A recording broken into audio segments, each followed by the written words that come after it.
Salve galera do Telemobile, sejam todos muito bem-vindos aqui no Prova Cientista. Eu sou o Rex, apresentador aqui do canal, e hoje vamos para um vídeo que eu gosto muito de fazer, que é um vídeo de análise tática aqui do canal. Um vídeo onde eu pego os dois times, dou uma estudada, falo mais ou menos como foi o jogo. Eu tava muito ansioso para fazer um jogo que é São Paulo versus Voivoda, né? Então um jogo que acabou Atlético Mineiro 1 versus 1 Santos, e a gente conseguiu ver um plano de jogo do Voivoda muito legal que anulou o São Paulo, e digo mais, que até me surpreendeu. Para quem viu o pré-jogo sabe que eu falei muito que eu imaginava um Santos mais reativo, um Santos que jogasse mais com as linhas de 5 atrás, né? Então com o João Schmidt afundando. Eu até vou mostrar que teve alguns momentos que parece que isso aconteceu, mas de fato o Santos não jogou com essas linhas reativas, muito pelo contrário, marcou em bloco médio para alto e impediu que o Atlético Mineiro saísse jogando. Então foi um Santos que jogou com pressão no campo adversário. Ele se mostrou muito eficaz contra o Atlético Mineiro e impediu que o São Paulo criasse grandes chances até o Zé Ivaldo ser expulso. Então hoje eu vou querer mostrar isso pra vocês. Peço desculpas, né? Porque infelizmente estava no aniversário da minha pequena, e aí por conta disso eu não consegui fazer essa análise tática da forma que eu queria, né? Com o vídeo do jogo mesmo, tantos minutos. Mas isso já vai acontecer contra o São Paulo. Hoje vamos mais com a nossa mesinha tática e os melhores momentos aí eu consegui exemplificar o que eu vou falar. Então já peço like, sua curtida, sua inscrição, porque isso ajuda demais o canal, e bora para essa análise tática. Vamos lá. Então a gente já começa aqui com esse tabuleiro tático aqui. Vamos começar falando como o Santos se defendia do Atlético Mineiro, cara. Isso é muito interessante, porque o Santos ele se defendia num bloco alto, isso é muito legal, alto, usando de pressão na linha de passe. Isso eu falei muito que era uma característica do Voivoda, né, no Atlético, no Fortaleza, e a gente viu isso muito bem exemplificado nesse jogo. Cadê o Vitor Hugo? Tá aqui, logo embaixo do Alexander.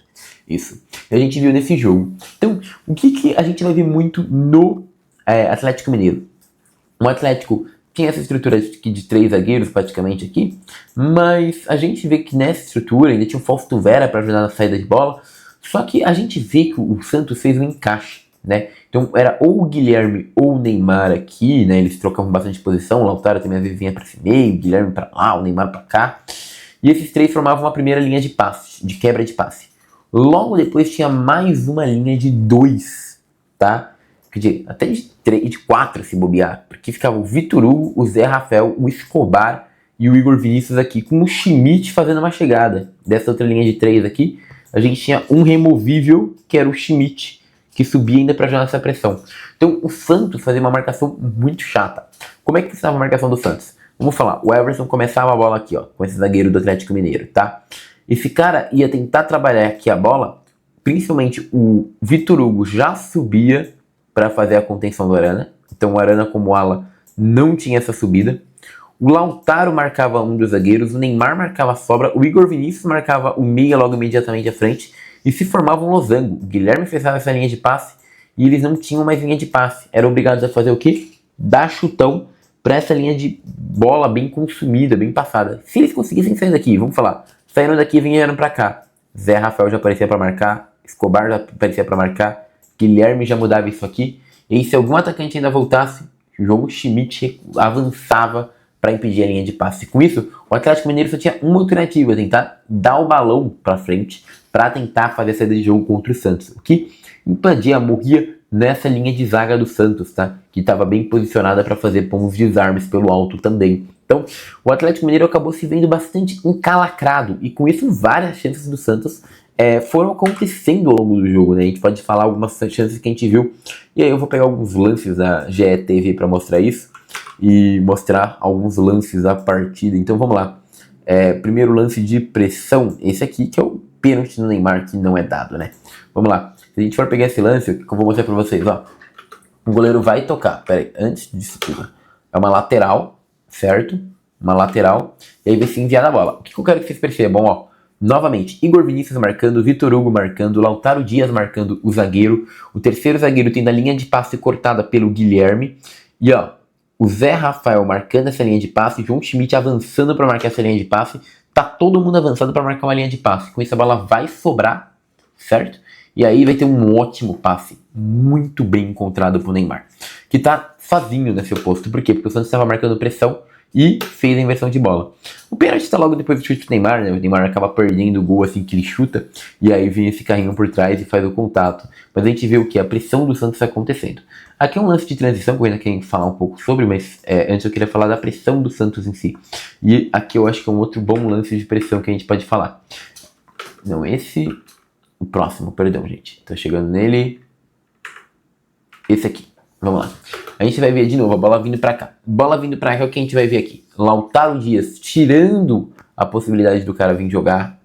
Neymar já se posicionando na área pra cortar essa linha de passe pelo meio, tá? A gente vê o Vitor Hugo colando no Arana pra cortar essa linha de passe. O cara fica sem ter o que fazer. Lautaro vai roubar a bola, tentar rolar pro Neymar e quase saiu o gol, tá? Então o Santos nessa marcação-pressão aqui que ele fez impedia muita coisa. Então, a única coisa que eles conseguiam fazer é essas tentativas de arrancada aqui, tá vendo? Mas era muito difícil para o Atlético Mineiro fazer qualquer jogada, justamente porque o Santos inibia, né, essas jogadas. E na hora de se defender, é claro, era uma transição rápida. Então, o Vojvoda que apostava muito no físico dos jogadores para voltar. Você vê que era uma marcação meio bagunçada, né? O Schmidt entrava na área para tentar compor a zaga, os laterais ficavam mais para tentar cobrir os zagueiros, que às vezes até para lateral. E aí a gente vê uma outra questão, outro ponto importante. Às vezes o Santos vinha correndo na velocidade, e aí vinham os laterais correndo muito rápido para fazer essa marcação, os zagueiros correndo muito rápido para fazer essa marcação, e o Schmidt, que às vezes subia, às vezes não, também vindo compor. Então, sim, aquela estrutura de linha de 5 que a gente falou existiu de fato, ela só não ficou constantemente lá atrás, tá, gente? Mas ela de fato existiu, e aí o time saía assim, né, no contra-ataque, com o Guilherme e Lautaro aqui. Então, a gente vê essa linha de 5, por exemplo, aqui, ó, sendo formado, ó. O Schmidt vem entrando na área, ó, 4 jogadores na área, mais um lateral fazendo a contenção. Então, a linha de 5 do Santos fazendo a marcação tá existente. Você vê que o Atlético pouco consegue criar, porque boa parte das jogadas do Santos já corta no campo de ataque do Atlético. O que não corta no campo de ataque do Atlético, a bola chega e já tem 5 jogadores do Santos postados na área. Então, graças ao bom físico que o Santos apresenta na partida, a gente vê o Atlético chegando com pouca gente. E aí a gente tem que chegar também nesse lance aqui, ó, que é os lances de transição do Santos, ó.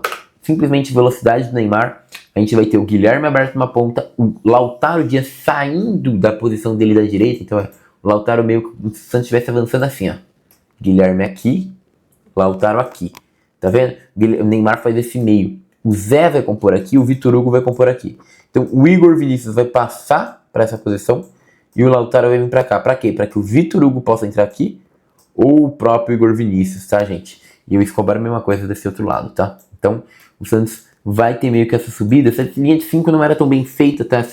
O Schmidt muitas vezes saía para fazer uma composição de linha de 4, então você vai ver que ela não é tão definida, mas ó como que a gente vai ter o toque pro Zé Rafael, que vai tentar chegar batendo. Então, nessa caso, a gente teve a troca, né, do Vitor Hugo pelo Zé Rafael, nesse momento. E aí o Neymar vai tocar, ó. Então o Lautaro puxa a marcação do Alexandre, do Fausto Vera, tudo pra cá.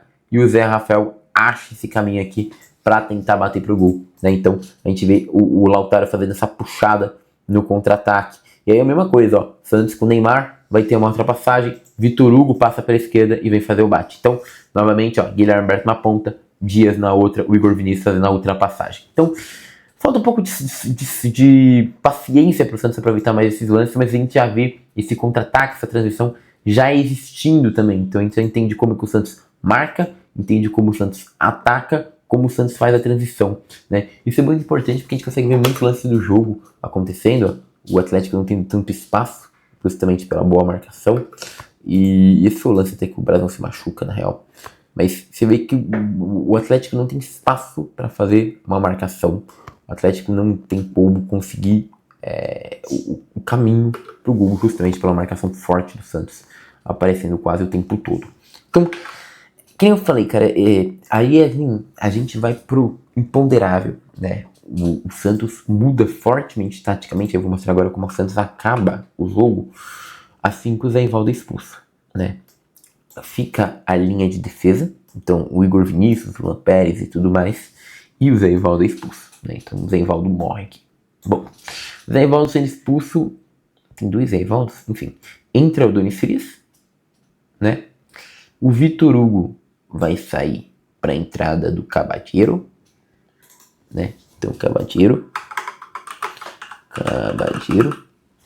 a gente tem um ataque mais fixo e dando profundidade pro time com o Lautaro, Tiquinho.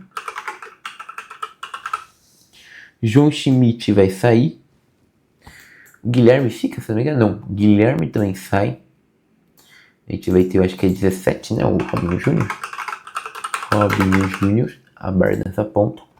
E o meio sendo composto por Zé Rafael. Neymar também sai, né? Vai lembrar? Zé Rafael, Tiquinho. Ah, esse é bem que tava esquecendo de alguém. E Tassiano, que eu esqueci também o nome da camiseta dele. Então, a gente tinha um meio composto por duas pessoas. O Tassiano um pouco mais à frente, o Zé Rafael um pouco mais atrás. Eu acho que isso aqui é um 4-2-3, né? Deve ser um 4-3-3, um 4-2-3. E um 4-2-3 bem diferente que o Vojvoda faz aqui. Por que é um 4-3-3 bem diferente? Porque o Igor Vinícius e o Escobar sobem muito, né? Então esse aqui muitas vezes ficava quase um 2-5-1, sabe? Uma posição bem diferente, ou um 2-4-3 no ataque. O Tiquinho dando profundidade para tentar fazer o Robinho Júnior e o Cavadinho ter espaço para correr. Isso não aconteceu, tá? Depois que o Zé Ivaldo saiu, o time ficou bem compactado. Mas o Tassiano fazendo essa puxada pelo meio, então o time tentava espaçar bastante com o Robinho e o Cavadinho. O Tiquinho fazia a parede para o Tassiano e o Zé Rafael chegarem pelo meio.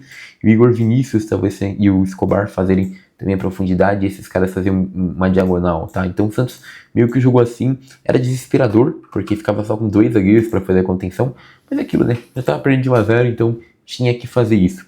E aí a gente consegue ver os resultados disso, né? São os resultados positivos e os negativos. Então, vamos lá. Do lado dos resultados positivos, a gente pode falar disso aqui, ó.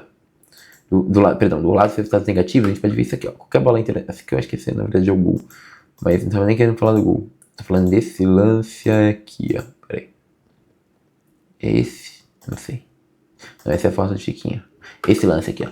Como a gente fala, como só tem 2 jogadores do Santos fazendo a contenção, ó como que o Atlético ficava com todo o campo pra ele, tá vendo? Porque o time do Santos inteiro tinha que voltar correndo pra tentar salvar. Mas no ataque, é o que eu falei pra vocês, ó. Tassiano ia pra frente, tá vendo? E aí, aqui é o lance do pênalti do Lianco, mas ó, como tem o Robinho Júnior aberto, tá? O César aberto nesse caso pela direita, o Tiquinho sofrendo pênalti, que é quem tava dando a profundidade, e arrastando o outro meia junto, que era o Tassiano. Então, a gente vê o Santos tendo esse arrasto ainda, essa capacidade de arrasto mesmo com o jogador a menos, graças ao posicionamento tático do Vojvoda, montando quase como um 2-3-3. Cara, uma posição bem maluca aí que o Vojvoda criou, né? Vamos contar aqui jogadores aqui, os laterais avançando na linha dos meios, 2 meias, então 4, um 2-4-3, basicamente. É assim que o Vojvoda jogou no segundo tempo, virando um 4-2-3 ou um 2-4-3. E mesmo assim o São Paulo, o Vojvoda conseguiu arrancar um empate e criar nessa formação meio kamikaze. Mas assim, por isso que o Diógenes fez tantos milagres, por isso que o Santos sofreu tanto defensivamente. Porque, né, se a gente for ver depois do lance do gol mesmo, cara, o Atlético vai chegar e vai chegar bem porque o Santos tem que recuar. E aí, ó, novamente, que nem eu falei, o Zé Rafael e o Tassiano no meio, ó, a linha de 4 se formando com os laterais. Os pontas voltam para fazer a composição também, mas ó, como o Santos acaba ficando espaçado mesmo, porque não tem muito o que fazer, né, cara? O Santos teve que sair pro jogo, então tava com um jogador a menos de defesa, então você acaba tendo que sair mais pro jogo. É difícil, né? É até difícil. Você rouba a bola aqui, ó como tem pouca gente para fazer a composição defensiva mesmo. A gente vê ó, a falta do lateral que tem que ficar mais centralizado e o Atlético chegando. Então, foi um jogo complicado. Eu diria que foi um jogo muito complicado para o Santos, mas taticamente o Vojvoda mostrou várias posições. Então o Santos começou no 4-4-2, losango, marcando e fazendo uma marcação alta, até com o Schmidt subindo. Depois desse 4-4-2 losango, que tem muita passagem das laterais, muita participação dos meias na marcação-pressão, ele se torna um 4... ele vira, quando o Zé Ivaldo é expulso, uma posição que varia entre um 2-4-3 e um 4-2-3. Então a gente vê várias versões táticas no mesmo jogo, apesar das mudanças, apesar das dificuldades, e o Vojvoda conseguindo se adaptar ao adversário. Um ótimo cartão de visitas. Pra mim, eu acho que um bom cartão de visitas. A gente vê um conhecimento tático do Vojvoda muito legal e os jogadores tendo capacidade de se adaptar a diferentes situações ao longo do jogo, né? Marcação-pressão eu acho que é uma coisa interessante. Essa linha de 5 formada em alguns momentos é uma coisa interessante. Essa transição rápida também. Então, uma capacidade de arrasto que o Santos mostrou, uma capacidade de transição que o Santos mostrou. E que eu tô muito interessado de ver como é que vai funcionar com o jogo do São Paulo, tá bom? Vocês viram alguma observação, querem fazer alguma correção, lembra que eu vi o jogo pelo celular, então é sempre meio diferente. Mas eu peço a contribuição aí nos comentários, seu like, sua curtida, sua inscrição. Muito obrigado. Agora eu fui.